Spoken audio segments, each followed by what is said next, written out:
എല്ലാ ഭക്തന്മാർക്കും സ്വാഗതം. നമുക്ക് ശ്രീമദ് ഭാഗവതം ക്ലാസ്സിലേക്ക്. ജയ രാധാ മാധവ കുഞ്ച വിഹാരി, ജയ രാധാ മാധവ കുഞ്ച വിഹാരി, ജയ ഗോപി ചിന്ന വല്ലഭ, ജയ गिरिवरधारी, जय गिरिवरधारी, यशोदनंदन व्रज जनरंजन, यशोदनंदन व्रज जनरंजन, यमुना तीरा वनचारी, यमुना तीरा वनचारी, जय राधा माधवा कुंज बिहारी, जय श्री कृष्ण चैतन्य प्रभु नित्यानंदा, श्री अद्वैत गदाधरा श्रीवासादि गौर भक्त वृंदा,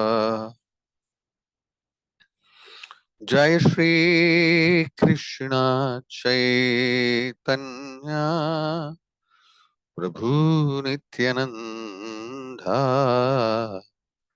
श्री अद्वैत गदाधरा श्रीवासादि गौर भक्त वृंदा, हरे कृष्णा कृष्णा कृष्णा हरे हरे, हरे राम राम राम हरे हरे, हरे कृष्णा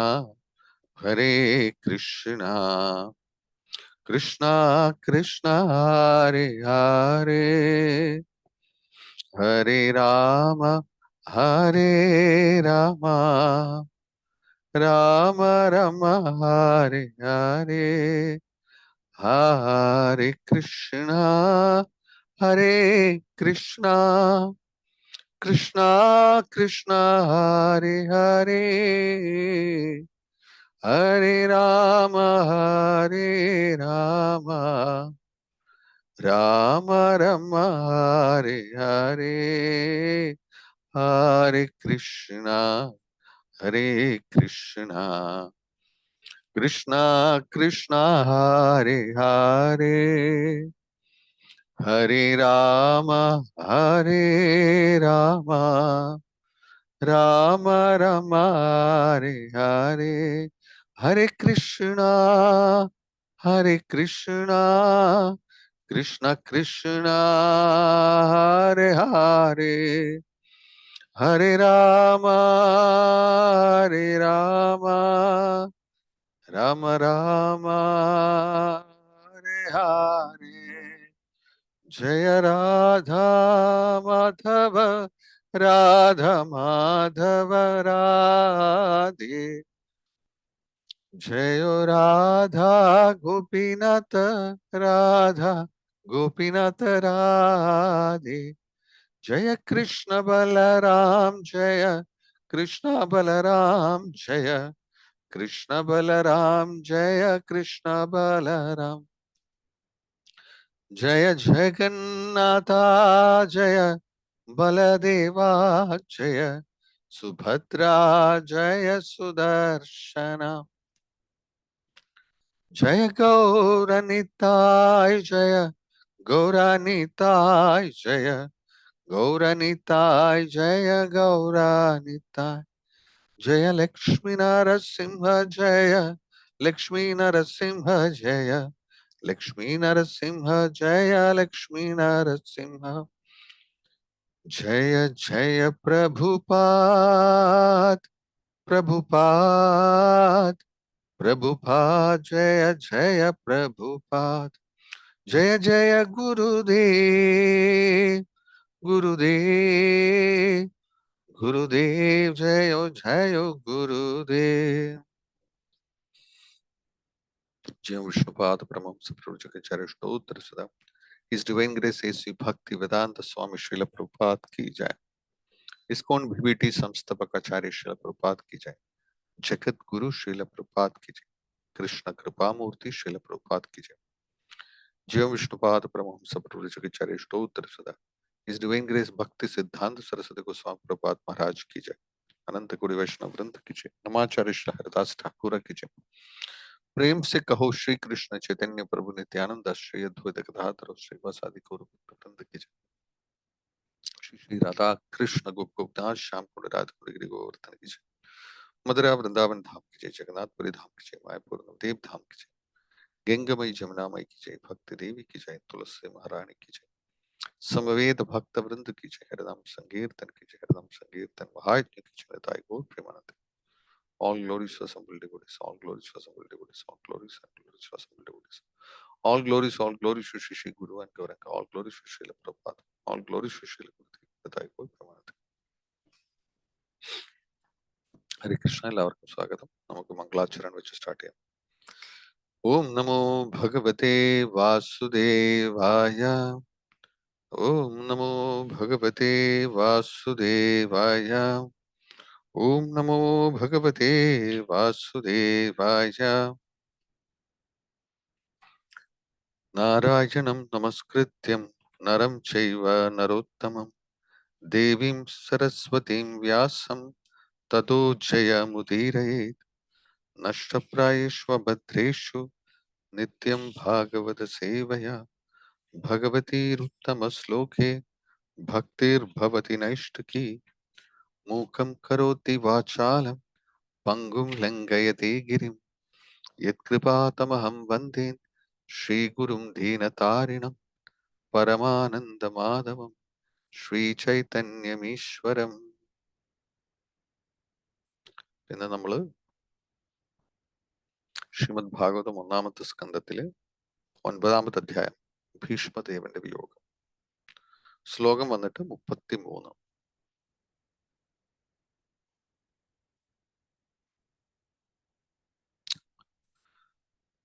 അപ്പോൾ ഈ ശ്ലോകം ഭീഷ്മദേവന്റെ സ്തുതിയാണ് ഭഗവാന്. 1.9.32 മുതൽ സ്റ്റാർട്ട് ചെയ്തു. ഇപ്പൊ യൂഷ്വലി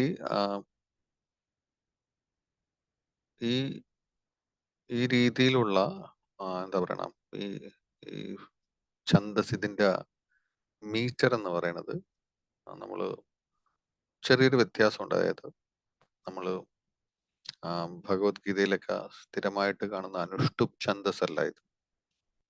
ഇത് പുഷ്പിതാഗ്ര എന്ന് പറയുന്ന ഒരു ഛന്ദസ്സാണ്. അപ്പോൾ അത് നമുക്ക് പല രീതിയിൽ ചൊല്ലാം. ഞാനൊരു എല്ലാവർക്കും എന്താണ് ഫോളോ ചെയ്യാൻ പറ്റുന്ന രീതിയിൽ നമുക്കത് നോക്കാം എങ്ങനെയാണ്.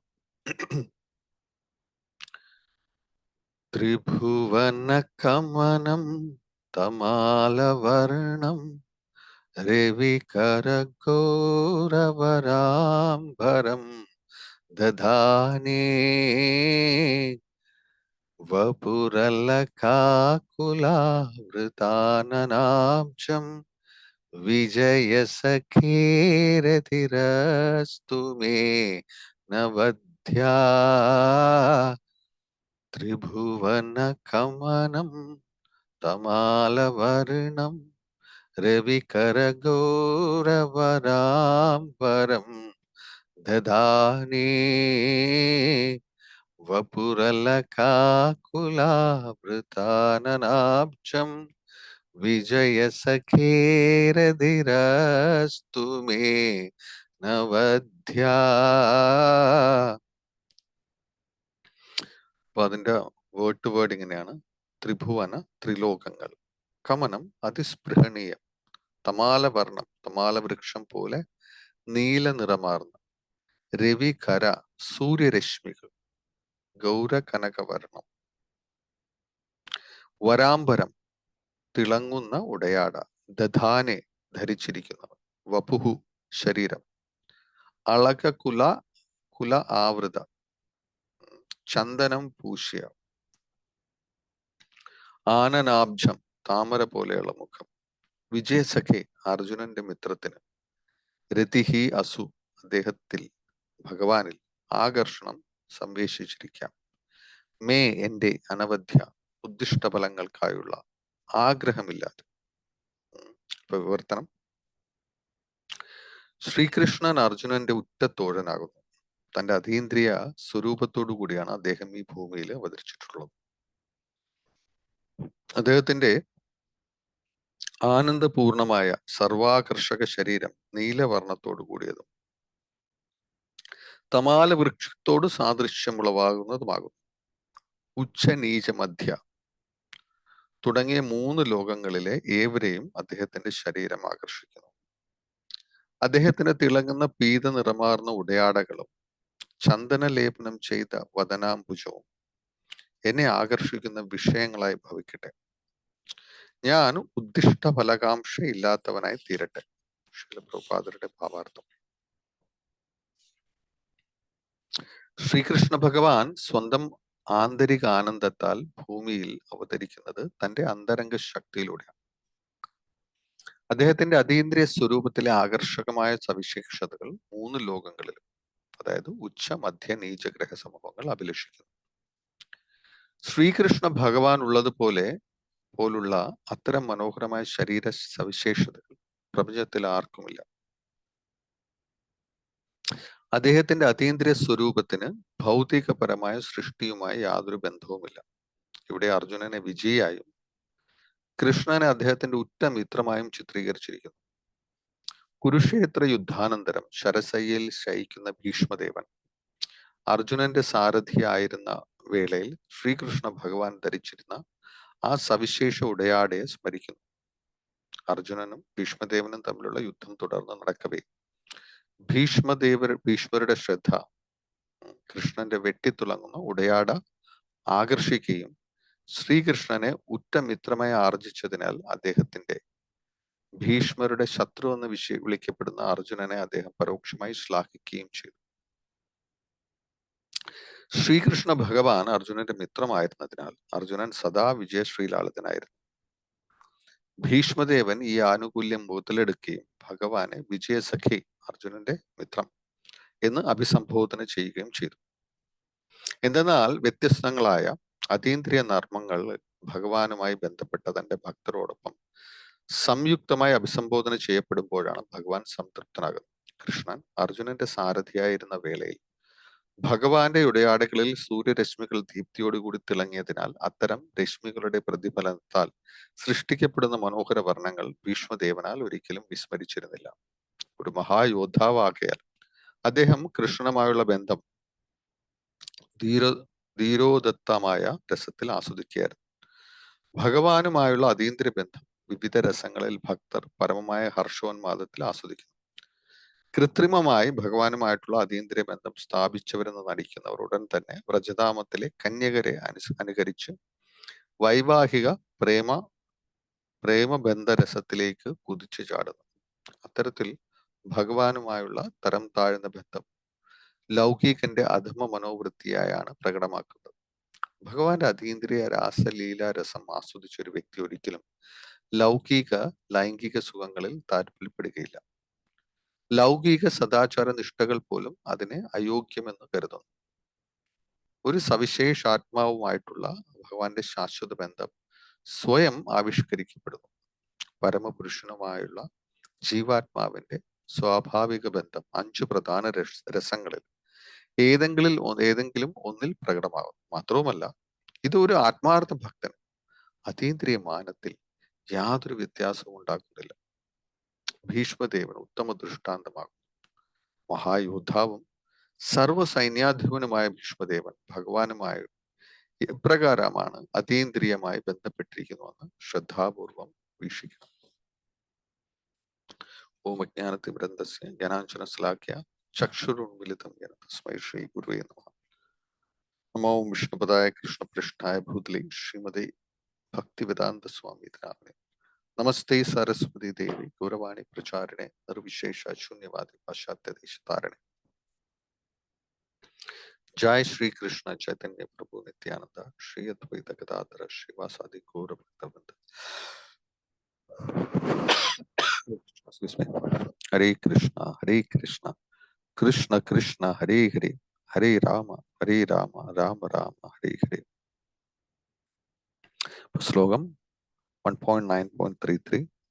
त्रिभुवन कमनं तमालवर्णं रविकरगौरवराम्बरं दधाने वपुरलकाकुलावृताननाब्जं विजयसखेरधिरस्तु मे नवध्या.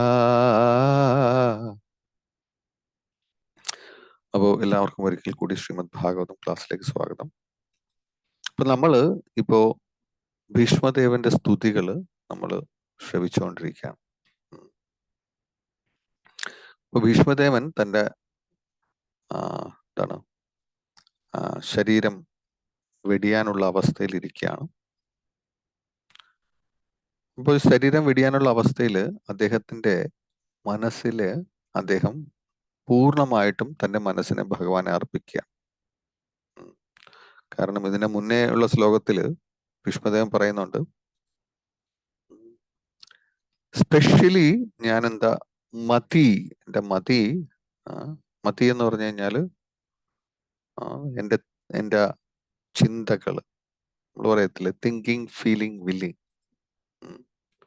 ഇത് മുഴുവനും ഞാൻ ഭഗവാനിൽ അർപ്പിക്കുകയാണ്. അപ്പോ ഓൾറെഡി മനസ്സും അതിൻ്റെ ആ പ്രവൃത്തികളും ഭഗവാനിൽ അർപ്പിച്ചു കഴിഞ്ഞു. അപ്പൊ ഇതാണ് ഏതൊരു വ്യക്തിയും തൻ്റെ മരണസമയത്ത് എങ്ങനെ മരിക്കണം എന്ന്, അല്ലെങ്കിൽ എങ്ങനെ തൻ്റെ ശരീരം വെടിയണമെന്ന് ഭീഷ്മദേവൻ കാണിച്ചു തരികയാണ്. അപ്പൊ നമുക്ക് പറയാൻ പറ്റത്തില്ല, ഓ എനിക്ക് വളരെയധികം ബുദ്ധിമുട്ടുകളും വേദനകളും ഉണ്ട്, എനിക്ക് ഭഗവാനെ സ്മരിക്കാൻ പറ്റത്തില്ല. ശരിയാണ്. അപ്പോ മരിക്കുന്ന, അല്ലെങ്കിൽ നമ്മുടെ ശരീരം, ജീവൻ, നമ്മുടെ ആത്മാവ് ശരീരത്തെ വെടിയുന്ന സമയത്ത് ആ മുഹൂർത്തം നമുക്ക് വളരെയധികം വേദനാജനകമായിരിക്കും. എന്നാൽ ഭീഷ്മദേവന് എത്രത്തോളം വേദനാജനകമാണോ അത്രത്തോളം ഉണ്ടാവില്ല. നമ്മുടെ ശരീരം മുഴുവനും കുറെ മൊട്ടുസൂചി വെച്ച് അടിച്ചു കഴിഞ്ഞാൽ എങ്ങനെ ഇരിക്കും? നമുക്ക് ഭയങ്കര പെയിൻ ആയിരിക്കും അല്ലെ? അപ്പൊ ശ്രദ്ധ മൊത്തം മുഴുവനും നമ്മുടെ ആ മൊട്ടുസൂചിയിലായിരിക്കും. ഓരോ മൊട്ടുസൂചിയും നമുക്ക് കൂടുതൽ കൂടുതൽ വേദന തരുന്നു. അപ്പൊ ഭീഷ്മദേവനെ സംബന്ധിച്ചിടത്തോളം അതും അദ്ദേഹം ശരശയ്യയില് കിടക്കുകയാണ്.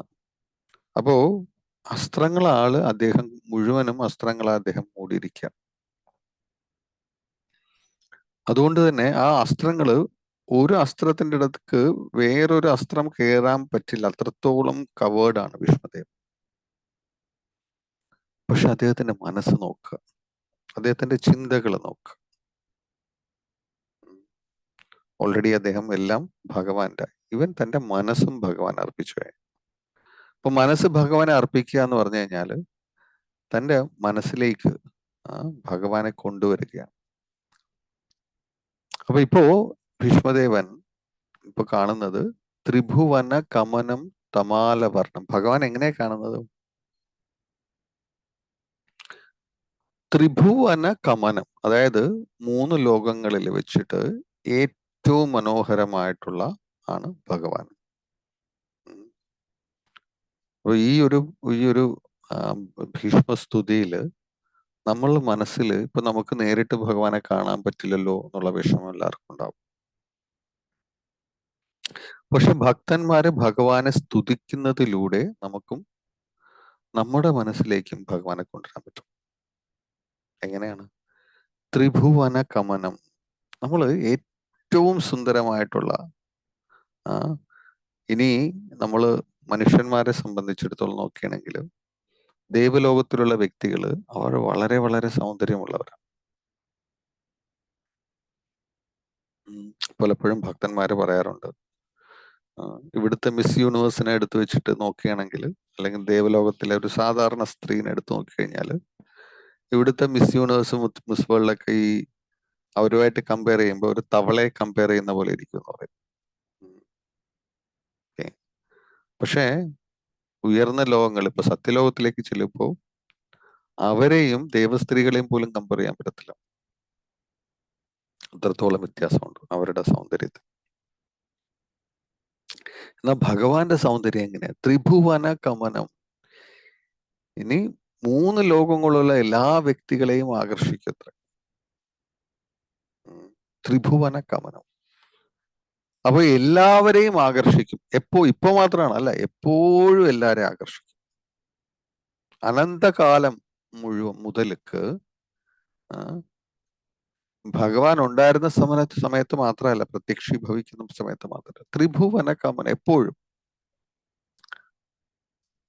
എങ്ങനെയാണ് ഭഗവാന്റെ ആ രൂപത്തിനെ വർണ്ണിക്കുന്നത്? ത്രിഭുവന കമനം തമാല വർണ്ണം. എന്താണ് വർണ്ണം ഭഗവാന്റെ? തമാല വർണ്ണം എന്ന് പറയണം. തമാല വർണ്ണം എന്ന് പറയുമ്പോ ബ്ലൂയിഷ് ബ്ലാക്ക് എന്ന് പറയണം. ശ്രീധര സ്വാമികള് നമ്മുടെ ശ്രീമദ് ഭാഗവതത്തിന് ആദ്യമായിട്ട് ടീക്ക എഴുതി അദ്ദേഹം പറയുന്ന ബ്ലൂയിഷ് ബ്ലാക്ക് ആണ് അത്രേ ശ്രീ ഭഗവാൻ.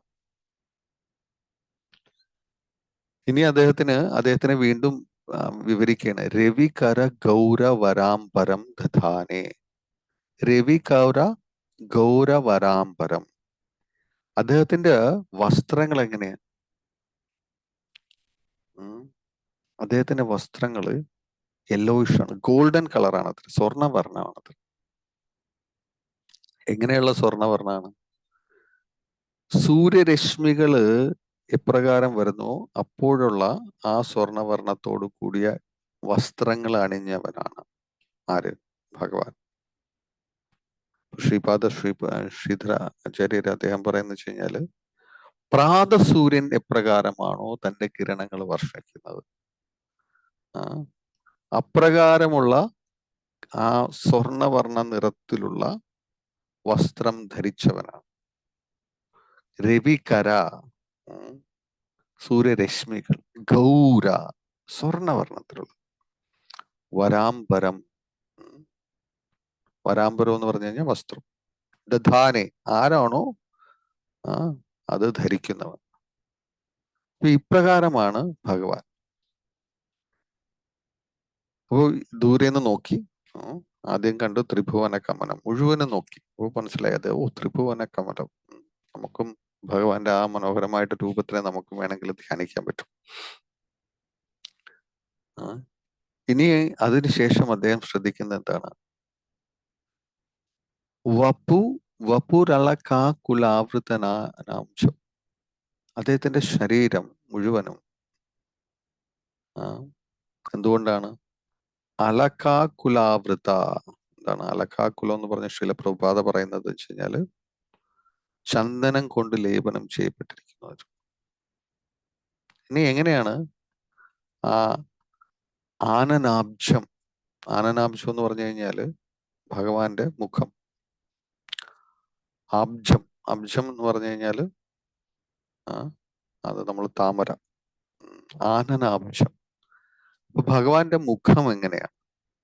അത് താമര പോലെയാണ് അത്രേ. അപ്പോ ആനനാബ്ജം വിജയസഖേ unto the friend of Arjuna. പിന്നെ ഭഗവാന് എപ്പോഴും ഒരു പേഴ്സണൽ ടച്ച് വേണം നമുക്ക് എപ്പോഴും. നമ്മൾ ഭഗവാനെ പ്രാർത്ഥിക്കുന്ന സമയത്ത് എപ്പോഴും ഒരു പേഴ്സണൽ ടച്ച് ഭഗവാനായിട്ട് വേണം. നമ്മുടെ ജീവിതത്തിന് എല്ലാത്തിനും നമ്മളൊരു പേഴ്സണൽ ടച്ച് കൊടുക്കും. എൻ്റെ വീട്, എൻ്റെ റിലേറ്റീവ്സ്, എൻ്റെ ഈ സാധനം, എൻ്റെ ആ സാധനം. പക്ഷെ ഭഗവാനെ പറയുമ്പോൾ നമുക്കൊരു പേഴ്സണൽ ടച്ച് നമ്മൾ ചിലപ്പോൾ ശ്രദ്ധിക്കാറില്ല. ഇപ്പൊ ഭീഷ്മദേവൻ ആ പേഴ്സണൽ ടച്ച് കൊടുക്കുന്ന എങ്ങനെ? വിജയസഖേ. രണ്ടുപേരും ഭീഷ്മദേവന് പ്രിയപ്പെട്ടവരാണ്. ആരൊക്കെയാണ് പ്രിയപ്പെട്ടത്? അർജുനനും വളരെ പ്രിയപ്പെട്ടവനാണ്. അതേപോലെ വിജയസഖേ, അർജുനന്റെ ആ സുഹൃത്ത്. വിജയസഖേ രതിരസ്തു മേ അനവധ്യ. രതിരസ്തു. രതിരസ്തു എന്ന് പറഞ്ഞു കഴിഞ്ഞാൽ എൻ്റെ ആ അട്രാക്ഷൻ, ഭഗവാനോടുള്ള ആ അട്രാക്ഷൻ, അത് എനിക്ക് കംപ്ലീറ്റ്ലി ഭഗവാനിലായിക്കോട്ടെ എൻ്റെ അട്രാക്ഷൻ. അപ്പൊ പൊതുവെ ഭക്തന്മാര് ഭഗവാന്റെ അടുത്ത് അട്രാക്റ്റഡ് ആവുന്ന എന്തിനാണ്? ഭഗവാന്റെ അടുത്ത് പോകുന്നത്. സാധാരണ വ്യക്തികൾ ഭഗവാന്റെ അടുത്ത് പോകുന്നത് തങ്ങളുടെ ഏതെങ്കിലും ആവശ്യങ്ങൾ സാധൂകരിക്കാൻ വേണ്ടി, സാധ്യമാക്കാൻ വേണ്ടി. പക്ഷേ ഇവിടെ ഭീഷ്മദേവൻ എന്തിനാ പോകുന്നത്? ഈ ഈ പ്രാർത്ഥനകളൊക്കെ നടത്തുന്ന എന്തിനാ? എനിക്ക് ഒരാഗ്രഹങ്ങളും ഇല്ല ഭഗവാൻ, ഒരാഗ്രഹങ്ങളും ഇല്ലാതെ എൻ്റെ മുഴുവൻ രതി അങ്ങയില് എപ്പോഴും അങ്ങയില് പതിക്കട്ടെ എന്നാ പറയുന്നത്. ഇതാണ് ഭീഷ്മദേവന്റെ സ്തുതി. വളരെ മനോഹരമായ സ്തുതിയാണ്. അപ്പോ ഈ അളക്കാക്കുല ആവൃത എന്ന് പറഞ്ഞിട്ട് ശ്രീല പ്രഭുപാദര് ഇവിടെ എന്താണ് ചന്ദനം ലേപനം ചെയ്തതായിട്ട് പറയുന്നുണ്ട്. ഇത് കൂടാതെ അലകകുല എന്ന് പറഞ്ഞിട്ട് പല ആചാര്യന്മാരും അവരുടെ എക്സ്പ്ലനേഷനും നൽകുന്നുണ്ട്. അളകാക്കുല എന്ന് പറയുമ്പോൾ ഭഗവാന്റെ എന്താ പറയണ മുടിയുണ്ടല്ലോ, അതിനെപ്പറ്റി ആൾക്കാര് ഭക്തന്മാരും വിവരിക്കുന്നുണ്ട്. എങ്ങനെയാണ് ഭഗവാന്റെ മുടി എന്ന് പറയുമ്പോൾ എങ്ങനെ ഇരിക്കണം എന്ന് പറഞ്ഞു വെച്ചാൽ ലോങ് ഹെയർ ആണ് ഭഗവാന്റെ. ഓക്കെ, ഇന്ന് നമ്മളുടെ ഫാഷനൊക്കെ മാറി ലോങ് ഹെയർ നമ്മൾ എന്താണ് ഷോർട്ടായി. പക്ഷേ ഭഗവാന്റെ വന്നിട്ട് കേളി ഹെയർ ആണ് അത്രേ.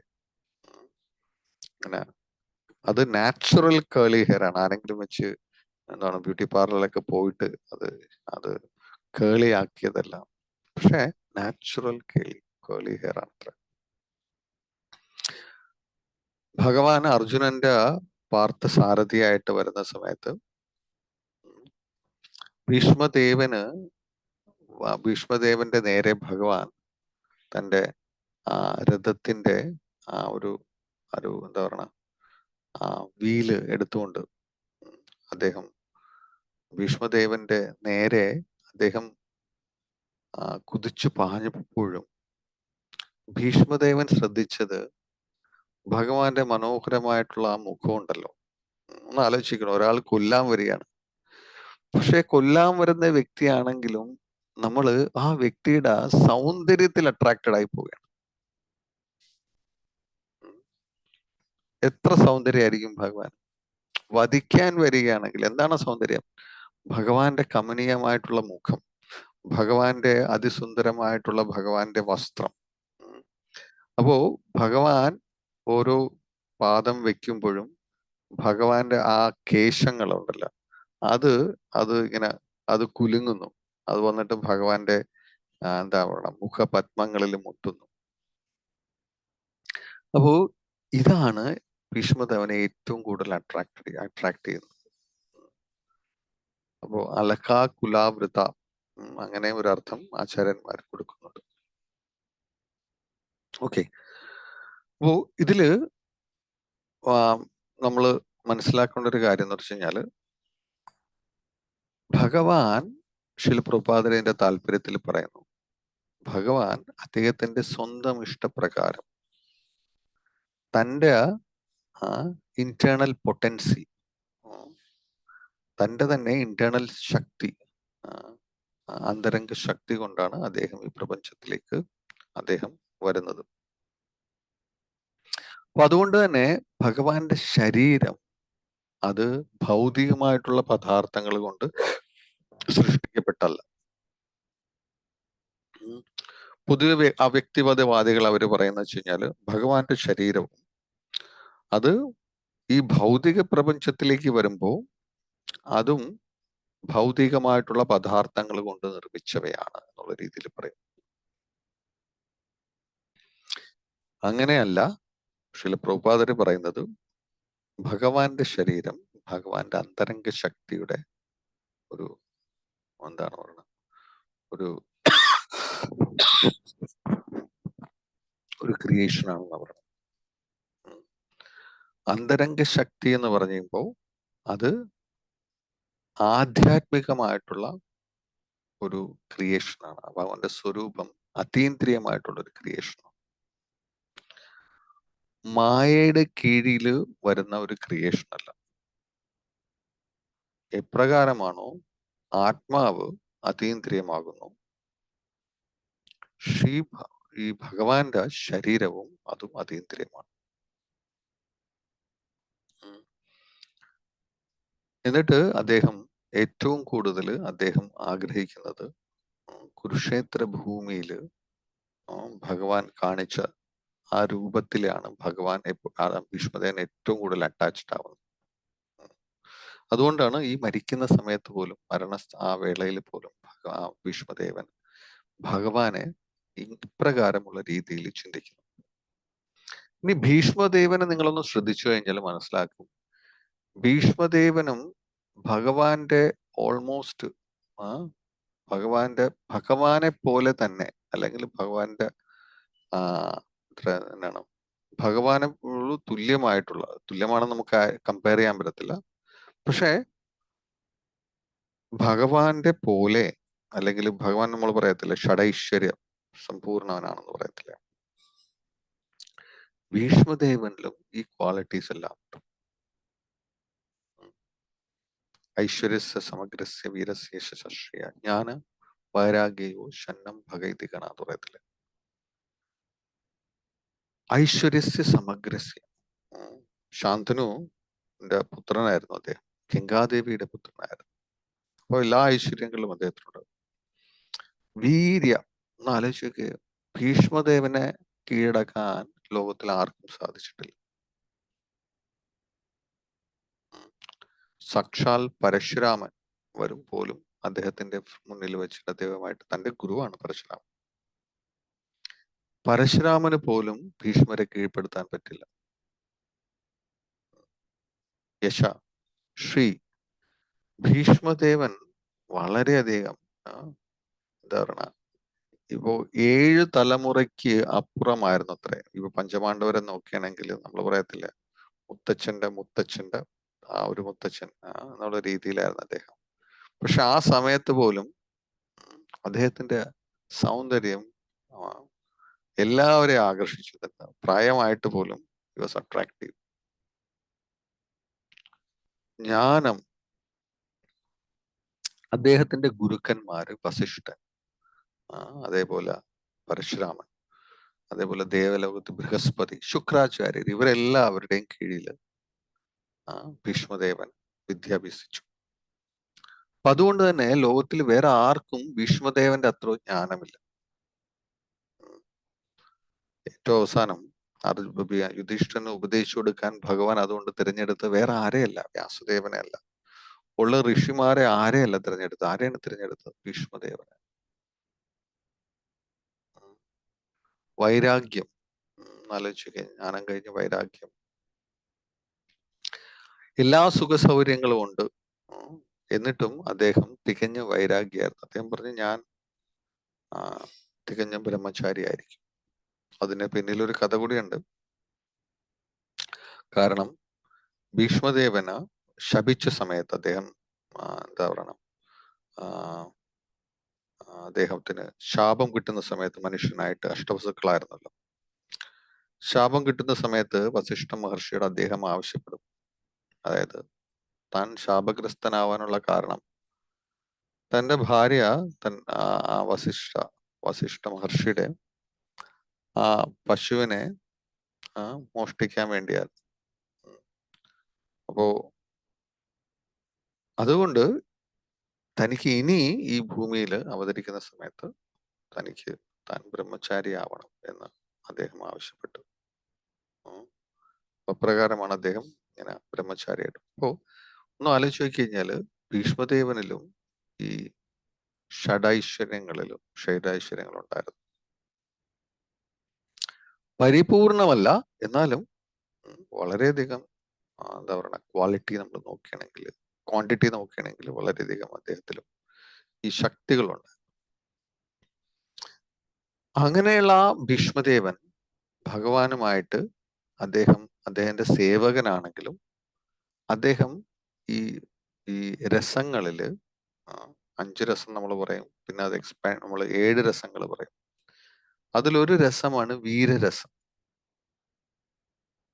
ഇപ്പൊ വീരരസം എന്ന് പറഞ്ഞു കഴിഞ്ഞാൽ അത് സ്ഥായി ആയിട്ടുള്ള രസമല്ല. നമുക്ക് എല്ലാവർക്കും സ്ഥായി ആയിട്ടുള്ള രസം ഉണ്ടാകും ഭഗവാന്റെ അടുത്ത്. അതുകൂടാതെ ചില സമയങ്ങളിൽ നമുക്ക് ചില രസങ്ങൾ നമ്മൾ ഈ സ്ഥായിയായ രസത്തിന് പുറമെ നമുക്ക് ഭഗവാനോടുണ്ടാവും.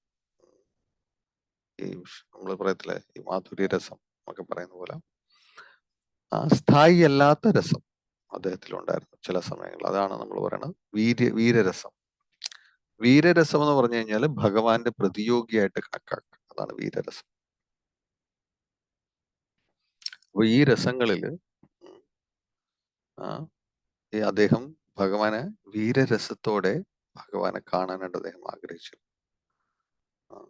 ശീല പ്രഭുപാദര് പറയണം, ഈ ചില വ്യക്തികള് അവര് ഭഗവാന്റെ ഏറ്റവും ശ്രേഷ്ഠമായിട്ടുള്ള രസം അത് വ്രജസ്ത്രീകളുടെ രസമാണെന്ന് മനസ്സിലാക്കിയിട്ട് അത് ക്വാളിഫൈഡ് അല്ലാതെ തന്നെ അവർ ആ രസത്തിലേക്ക് എടുത്തു ചാടാൻ നോക്കുക.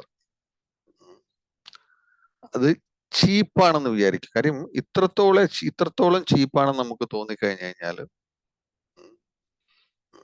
നമ്മൾ അതിനെ ഇമിറ്റേറ്റ് ചെയ്യാൻ ശ്രമിക്കും, അനുകരിക്കാൻ ശ്രമിക്കും. അത്ര അനുകരണം ഒരിക്കലും ചെയ്യാൻ പാടില്ല. അനുധാവനം ചെയ്യാം, നമുക്ക് ഫോളോ ചെയ്യാം, പക്ഷെ ഇമിറ്റേറ്റ് ചെയ്യാൻ പാടില്ല. ശീല പ്രഭുപാദർ ഈ ഫസ്റ്റ് കാൻഡോ എഴുതിയ അദ്ദേഹം US പോകുന്നതിന് മുന്നേ ആയിരുന്നു. ഫസ്റ്റ് കാൻഡോ ഫസ്റ്റ് കാൻഡോ കംപ്ലീറ്റ് ചെയ്തിരുന്നു ശീല പ്രഭുപാദർ. അപ്പൊ കുറെ കാലങ്ങൾക്ക് ശേഷം അദ്ദേഹത്തിന്റെ ഭക്തന്മാര് ശീല പ്രഭുപാദരുടെ പുസ്തകങ്ങൾ ശ്രീമദ് ഭാഗവതമൊക്കെ വായിച്ചു കഴിഞ്ഞപ്പോൾ അവർക്ക് തോന്നി, ഏറ്റവും ശ്രേഷ്ഠമായിട്ടുള്ള രസം അത് മാധുര്യ രസമാണ്. അതുകൊണ്ട് ഞങ്ങൾ ഇനി മാധുര്യ രസത്തിനെ പറ്റി മാത്രമേ സംസാരിക്കുള്ളൂ, വേറെ ഒരു രസത്തിനെ പറ്റി സംസാരിക്കില്ല. എന്നിട്ട് അവരൊരു ക്ലബ് ഉണ്ടാക്കി, ഗോപി ഭാവ ക്ലബ് എന്ന് പറഞ്ഞിട്ടൊരു ക്ലബ്. അപ്പോ അവര് സംസാരിക്കുന്നത് ഫിലോസഫി എന്ന് സംസാരിക്കില്ല, ഹയസ്റ്റ് രസ. ഗോപി ഭാവാണല്ലോ ഏറ്റവും ശ്രേഷ്ഠമായത്. അതുകൊണ്ട് അതിനെപ്പറ്റി മാത്രമേ സംസാരിക്കൂ. പ്രഭുപാദർ ഇത് അറിയുകണ്ടായി. അദ്ദേഹം ഉടനെ പറഞ്ഞു, ആരോട് ചോദിച്ചിട്ടാണ് നിങ്ങൾ ഇത് തുടങ്ങിയത്? എന്നിട്ട് പറഞ്ഞു, ഫോർ യു ആധ്യാത്മിക ലോകത്തിൽ രസത്തിന്റെ ഗ്രഡേഷൻസ് ഉണ്ട്. പക്ഷെ ഭൗതിക പ്രപഞ്ചത്തിൽ നിൽക്കുന്ന ആൾക്കാർക്ക് ആധ്യാത്മിക ലോകത്തിലെ എല്ലാ രസങ്ങളും അത് ഉന്നതമാണെന്ന് മനസ്സിലാക്കണം.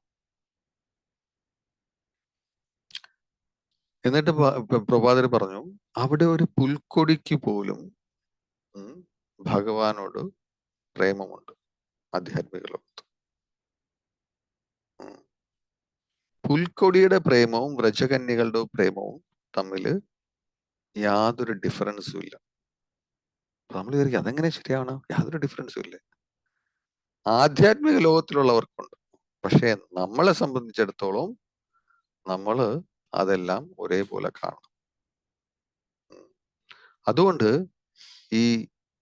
ഈ ഒരു മാധുര്യ രസം നമ്മൾ ഇമിറ്റേറ്റ് ചെയ്യാൻ പാടില്ല.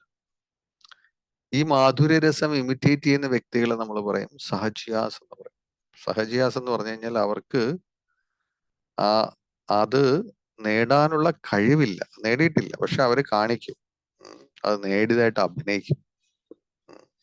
ശില പ്രഭുപാദ് പറയണത് ദാറ്റ് ഈസ് മണ്ടേൻ. ഇത് യഥാർത്ഥമായിട്ടുള്ള ഭക്തിയല്ല.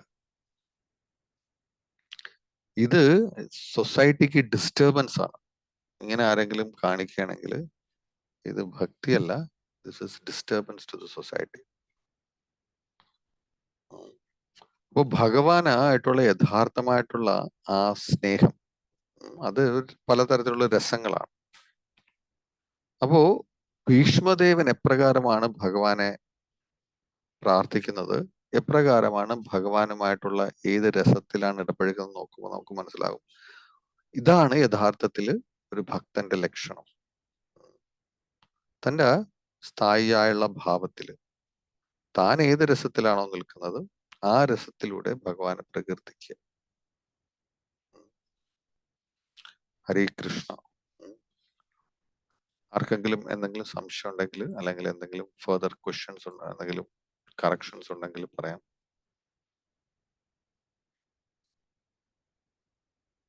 പ്രഭുജി, ഹരേ കൃഷ്ണ. 33ാമത്തെ ശ്ലോകത്തില് ലാസ്റ്റ് ഭാഗം അനവധ്യാണാണല്ലോ അതിൽ കിടക്കുന്ന, സംസ്കൃതത്തിലും മലയാളത്തില് തർജ്ജമ ചെയ്തേക്കുന്നതും. അതെ, പ്രഭുജി അവധ്യാന്നാ വായിച്ച, അവധ്യാന്ന്. അതായത് നമ്മള് ശ്ലോകം നമ്മൾ ചൊല്ലുമ്പോ ഇപ്പോ ആ ഈ പുഷ്പിതാഗ്ര എന്ന് പറയുന്ന ശ്ലോകം ഉണ്ടല്ലോ, ഈ ഛന്ദസ്, ആ അത് 12 ആദ്യത്തെ പങ്ക്തിയിൽ 12 അക്ഷരവും രണ്ടാമത്തെ പങ്ക്തിയിൽ 13 അക്ഷരവും വരും. ആ അതായത് ആദ്യത്തെ ത്രിഭുവന കമനം തമാല വർണ്ണം എന്ന് പറയുമ്പോൾ അതിൽ നമ്മൾ എണ്ണി നോക്കിക്കഴിഞ്ഞാൽ 12 അക്ഷരങ്ങൾ വരും. ആ രണ്ടാമത്തെ പങ്ക്തിയില് രവികര ഗൗര വര അംബരം ദധാനെ, അതിപ്പോ 13 വരും. അപ്പൊ ഇതാണ് പുഷ്പിതാഗ്ര എന്ന് പറയുന്ന ഛന്ദസ്. അപ്പോ നമ്മൾ നോക്കിക്കഴിഞ്ഞാൽ 12, 13, വപുരലക 12, വിജയസഖേ രതിരസ്തു മേ അനവധ്യ, അത് അവസാനം വരുമ്പോ അതിൽ നോക്കുമ്പോ 13. അനവധ്യ, അതുകൊണ്ടാണ് നമ്മൾ ഇതിന് അവഗ്രഹം എന്ന് പറയും. മേ അനവധ്യ, അത് അനവധ്യയാണ്. പക്ഷേ ഭക്തന്മാർ നമ്മൾ വായിക്കുന്ന സമയത്ത് നമ്മൾ അനവധ്യ എന്ന് പറയുമ്പോ അത് 13 എന്നുള്ളത് 14 ആവും. അപ്പൊ അതുകൊണ്ടാണ് നമ്മൾ അവിടെ ഒരു അവഗ്രഹം ഇടും സംസ്കൃതത്തിൽ പറയുമ്പോൾ. നിങ്ങൾ ശ്രദ്ധിച്ചുകൊണ്ട് സംസ്കൃതം നോക്കിക്കഴിഞ്ഞാൽ അവിടെ ഇങ്ങനെ ഒരു ഒരു ക്വസ്റ്റ്യൻ മാർക്ക് തലതിരിച്ച് എഴുതിയ പോലെ നിങ്ങൾ കാണാം. വിജയസഖി രതിരസ്തു മേ. അപ്പൊ എന്തുകൊണ്ട് നമുക്ക് മേ അനവധ്യ എന്ന് എഴുതിക്കൂടാ? എഴുതാം, പക്ഷെ അവിടെ ഒരു അവഗ്രഹം ഇട്ടു, എന്നിട്ട് ബാക്കിയുള്ളവർക്ക് മനസ്സിലാക്കാൻ വേണ്ടിയാണ്. ഇവിടെ ഒരു ആയുണ്ട്, പക്ഷെ നമ്മൾ പറയുന്നില്ല, മേനവധ്യ എന്ന് പറയും. ഹരേ കൃഷ്ണ. ഹരേ കൃഷ്ണ പ്രഭുജി. ഹരേ കൃഷ്ണ. പറയൂ.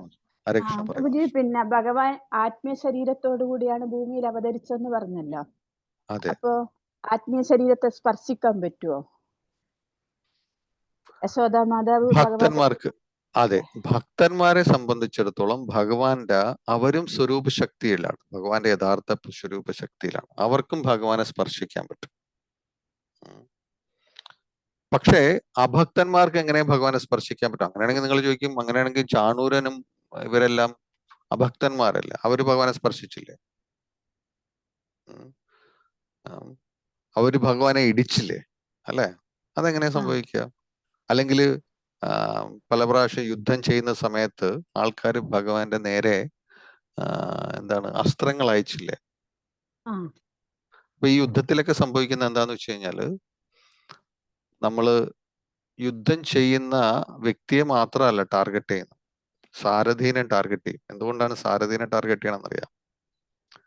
ഡ്രൈവർ ഇല്ലെങ്കിൽ പിന്നെ ആ വ്യക്തിയെ കീഴ്പ്പെടുത്താൻ എളുപ്പമാണ്. അതുകൊണ്ട് സാരഥീനെ ടാർഗറ്റ് ചെയ്യും. അപ്പൊ സാരഥീനെ രക്ഷിക്കുക എന്നുള്ളത് ആ യോദ്ധാവിന്റെ കടമയാണ്. അദ്ദേഹത്തിന്റെ എയിം എന്താണ്? സാരഥീനെ പ്രൊട്ടക്ട് ചെയ്യണം, അതേപോലെ തന്റെ കുതിരകളെ പ്രൊട്ടക്ട് ചെയ്യണം. അപ്പോ തന്റെ നേർക്ക് വരുന്ന അസ്ത്രങ്ങളെ മാത്രമല്ല നമ്മള് നമ്മൾ സ്റ്റോപ്പ് ചെയ്യേണ്ടത്, തടുക്കുന്നത് ഇവിടെ മാത്രമല്ല. പക്ഷെ ഈവൻ കുതിരകളുടെ അടുത്ത് പോകുന്നു, എല്ലാ ദിവസവും കുതിരകളുടെ നേരെ അമ്പെയ്യും, സാരഥിയുടെ നേരെ അമ്പെയ്യും, പിന്നെ യോദ്ധാവിന്റെ നേരെ. ഇതെല്ലാം ആര് പ്രൊട്ടക്ട് ചെയ്യണം? അപ്പൊ അങ്ങനെയാണെങ്കിൽ എങ്ങനെയാ ഭഗവാന്റെ ശരീരത്തിലും അമ്പുകൾ തറച്ചിരിക്കുന്നുണ്ട്? ഭീഷ്മദേവൻ, നിങ്ങൾ ഇനിയും പഠിക്കും, നമ്മൾ വരുന്ന ശ്ലോകങ്ങൾ കാണും. ഭീഷ്മദേവൻ അമ്പയക്കുമായിരുന്നു അല്ലെ? ഭീഷ്മദേവൻ അമ്പയക്കും, ഭഗവാന്റെ നേരെ അമ്പയക്കുമായിരുന്നു. അപ്പോ ഭഗവാന്റെ ശരീരത്തിലെ അമ്പുകൾ തറച്ചേക്കും. അപ്പൊ ആത്മാവാണെങ്കിൽ, അല്ലെങ്കിൽ അതീന്ദ്രിയമായ ശരീരമാണെങ്കിൽ എങ്ങനെയായി ഈ അമ്പൊക്കെ തറച്ചിരിക്കുന്നത്? നമ്മള് ഭഗവത്ഗീതയിൽ പഠിച്ചിട്ടുണ്ട്. എന്താണ്? നജായതേ മ്രിയതേ വാ കഥാചു.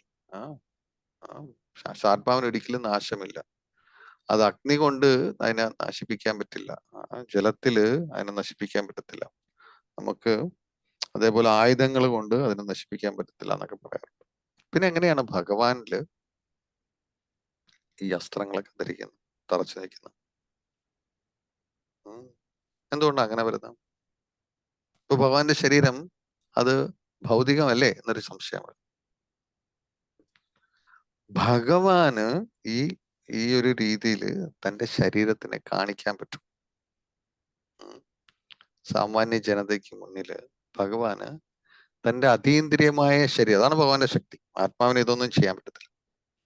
പക്ഷെ തന്റെ അതീന്ദ്രിയമായ ശരീരത്തിലും ഇപ്രകാരം, കാര്യം ഈ പ്രപഞ്ചത്തിനെ മുഴുവനും സൃഷ്ടിക്കുന്ന ഭഗവാന് തന്റെ അതീന്ദ്രിയമായ ശരീരത്തില് ഇങ്ങനെയുള്ള ലീലകൾ കാണിക്കാൻ ഭഗവാൻ യാതൊരു ബുദ്ധിമുട്ടുമില്ല. ഇന്റേണൽ പൊട്ടൻസിനെ എക്സ്റ്റേണൽ പൊട്ടൻസി ആയിട്ടും എക്സ്റ്റേണൽ പൊട്ടൻസിനെ ഇന്റേണൽ പൊട്ടൻസി ആയിട്ടും, അതായത് അന്തരംഗ ശക്തിയെ ബഹിരംഗ ശക്തിയായിട്ടും ബഹിരംഗ ശക്തി അന്തരംഗ ശക്തിയുമായിട്ടും മാറ്റാനുള്ള ശക്തി ആർക്കുണ്ട്? ഭഗവാനുണ്ട്. അപ്പൊ എല്ലാത്തിന്റെയും ശക്തികളുടെയും സ്രോതസ് ആരാണ്?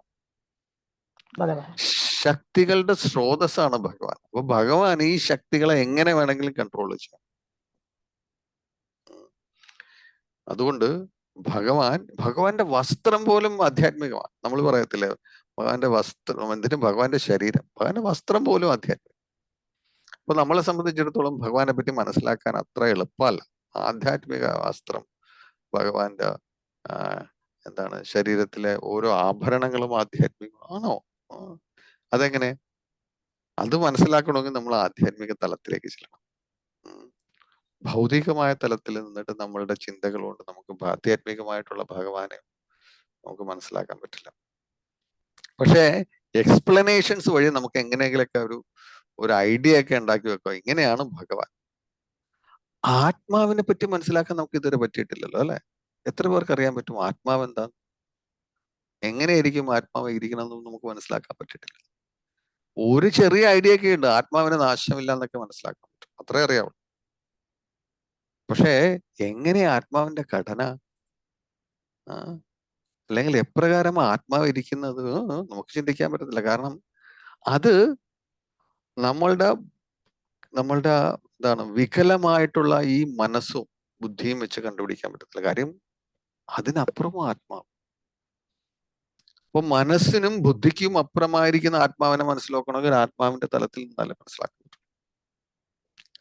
ഇനി ആത്മാവിന്റെ തലത്തിൽ ചെന്നതിന് ശേഷം ഭക്തിയുത സേവനം ചെയ്തത് കൊണ്ട് മാത്രമേ നമുക്ക് ഭഗവാനെ മനസ്സിലാക്കാൻ പറ്റൂ. അപ്പൊ ഇതൊക്കെ നമുക്കൊരു theoretical understanding. Hare Krishna. Hare Krishna. Okay Prabhu, thank you പ്രഭു. ഹരേ കൃഷ്ണ. ഹരേ കൃഷ്ണ. ഹരേ കൃഷ്ണ പ്രഭു. 3 ഗുരുക്കന്മാരുടെ പേര് പറഞ്ഞിരുന്നു ഭീഷ്മ പിതാമഹന്റെ. ഒരാളുടെ ഒന്ന് പരശുരാമൻ, വസിഷ്ഠൻ, മറ്റേത് ഒന്നുകൂടെ പറയോ? മൂന്നാമത്തെ 3 അല്ല 4 ഉണ്ടായിരുന്നു. വസിഷ്ഠനിൽ നിന്ന് അദ്ദേഹം ജ്ഞാനം സ്വീകരിച്ചു. ബൃഹസ്പതിയിൽ നിന്ന് സ്വീകരിച്ചു. ഇവൻ ശുക്രാചാര്യ അടുത്തും പോയി സ്വീകരിച്ചു. മഹാഭാരതത്തിൽ പറയുന്നത് കേട്ടോ, പരശുരാമനെ കൂടാതെ.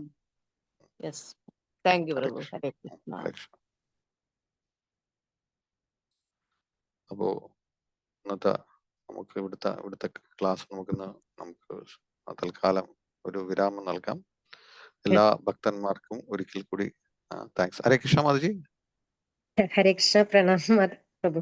പറയും മാതാജി. ക്വസ്റ്റ്യൻ ചോദിക്കാനല്ല, ഞാൻ പ്രണാമം പറയുന്നു. Okay, Hare Krishna. Thank you so much. എന്താണ് പ്രണാം. വാഞ്ചകൽപതരുഭ്യശ്ച കൃപാസിന്ധുഭ്യവ ച പതിതാനാം പാവനേഭ്യോ വൈഷ്ണവേഭ്യോ നമോ നമഃ. അനന്തകോടി വൈഷ്ണവ കി ജയ.